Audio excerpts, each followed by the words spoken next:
కూడా సదాకాలము నీకు తోడుగా ఉండేటటువంటి దేవుడు.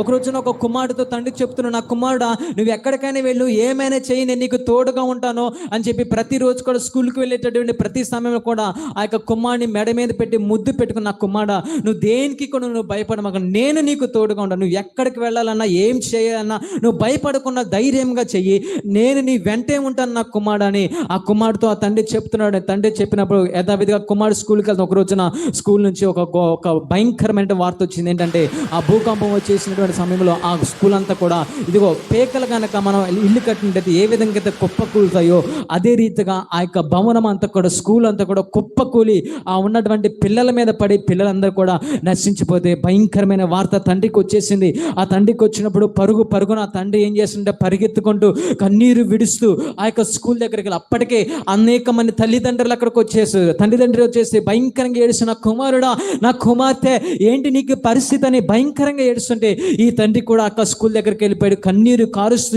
ఏడుస్తూ బహుగా రోధిస్తూ అందరూ కూడా రోధిస్తున్నారు. కానీ ఈ తండ్రి అలా రోధిస్తూ ఉండకుండా వెళ్ళిపోయి తన కుమారుడు ఎక్కడ కూర్చుంటాడో, ఏ క్లాసులో కూర్చుంటాడో, ఏ దిక్కులో కూర్చుంటాడో ఆ తండ్రి పదే ప్రతిరోజు కూడా ఆ కుమారుడు యొక్క స్కూల్కి వెళ్తాడు. కాబట్టి ఈ తండ్రికి తెలుసు కాబట్టి ప్రతిరోజు తండ్రి ఆ యొక్క కుమారుడు ఎక్కడ వదిలిపెడతాడో అవన్నీ కూడా జ్ఞాపకం చేసుకొని నా కుమారుడికి నేను ఉన్నాను అని చెప్పడం కోసము అక్కడ ఉన్నటువంటి రాళ్ళన్నీ కూడా ఇసిరేయడం ప్రారంభించాడు. వాచ్మెన్ చెప్పిన, అయ్యా వాళ్ళందరూ చచ్చిపోయారు, ఇక నీకు ఫలితం లేదు, ప్రయోజనం లేదు, వేస్ట్ అయ్యా, నువ్వు వేయి మాకు, ఇంకా ఎక్కడ వేసినట్లయితే ఏమైనా భయంకరమైన ఆ యొక్క పరిస్థితి ఏర్పడిద్దేమో, దయచేసి నువ్వేం చేయమాక, పోలీసు వాళ్ళు వచ్చారు, అందరూ కూడా యజమాన్యం అంతా కూడా చెప్తున్నారు. కానీ ఆ తండ్రి వినలేదండి. ఆ తండ్రి వినకుండా కన్నీరు విడుస్తూ ఆ తండ్రి ఒక్కొక్కటిగా రాళ్ళు తీస్తున్నారు. సాయంత్రం 6 అయిపోతుంది, అయినా ఆ తండ్రి ఆపలేదు.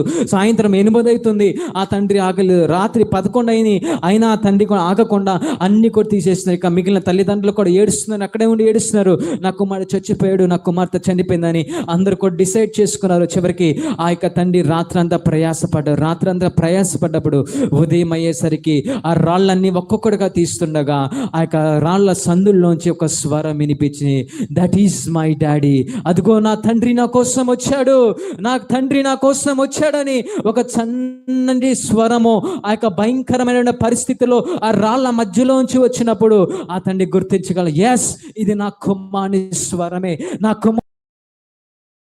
ఒక్కొక్కటిగా రాళ్ళన్నీ కూడా తీసివేస్తుంటే అక్కడ ఒక్క కుమారుడు కాదండి, అక్కడ ఉన్నటువంటి 14 మంది బిడ్డలను ఆ యొక్క వడ్డీ తండ్రి రక్షించగలిగాడు. దేవునికి స్తోత్రం, హల్లెలూయా. 14 మంది పిల్లలు తల్లిదండ్రులు అయితే నా కుమారుడు చచ్చిపోయారు, నా కుమార్తె చచ్చిపోయిందని తెల్లవారేసరికి ఇదిగో ఫ్లవర్స్ కొవ్వొత్తులు తెచ్చుకున్నారు, ఎందుకంటే వాళ్ళకి నివాళులు అర్పిద్దామని. కానీ ఆ తండ్రి ఊరకుండలేదు. ఆ తండ్రి కుమారుడితో చెప్పి, నా తండ్రి నా కుమారుడా నువ్వు దేనికి భయపడమాకు, నువ్వు ఏ పరిస్థితిలో ఉన్నా నీ వెనకాతలే నేను ఉంటా, నీ వెనకాలే నేను నిలబడతాను నా కుమారుడు అని ఆ కుమారుడికి మాట ఇచ్చి ఆ తండ్రి నిలబడ్డాడు.